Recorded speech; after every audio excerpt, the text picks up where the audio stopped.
কি ছেলেরা, খেতে চাইলে ডাল পুরি, আর আমি তো বানিয়ে ফেললাম আলু পুরি।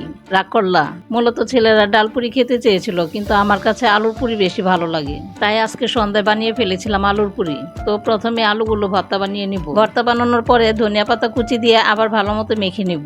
আমার ছেলেরা আলুর পুরি বানানোর জন্য রাগ করুক বা না করুক, আমি কিন্তু আপনাদের উপর ঠিকই একটা বিষয় রেগে আছি, আর সেটা হলো আপনারা ভিডিও দেখেন ঠিকই, কিন্তু সাবস্ক্রাইব করেন না।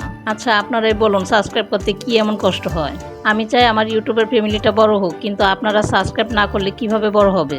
যাই হোক, আপনারা ভিডিও দেখার পাশাপাশি সাবস্ক্রাইবও করে ফেলবেন। তো আলু ভর্তা বানানোর পর পুরি বানানোর জন্য এরকম একটি ডো বানিয়ে নিলাম। তো চলুন এবার ঝটপট পুরিগুলি বানিয়ে নিই।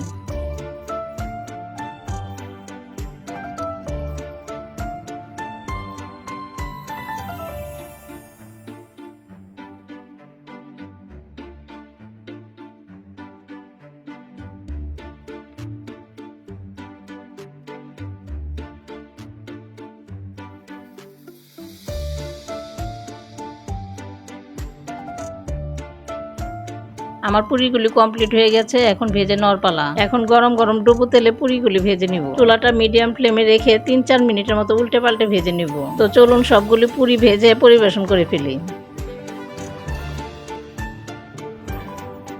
দেখুন গাইস, আমার আলু পুরিগুলি দেখতে কত সুন্দর লাগছে। সন্ধ্যাবেলায় চায়ের সাথে এরকম গরম গরম পুরি খেতে ভালোই লাগে।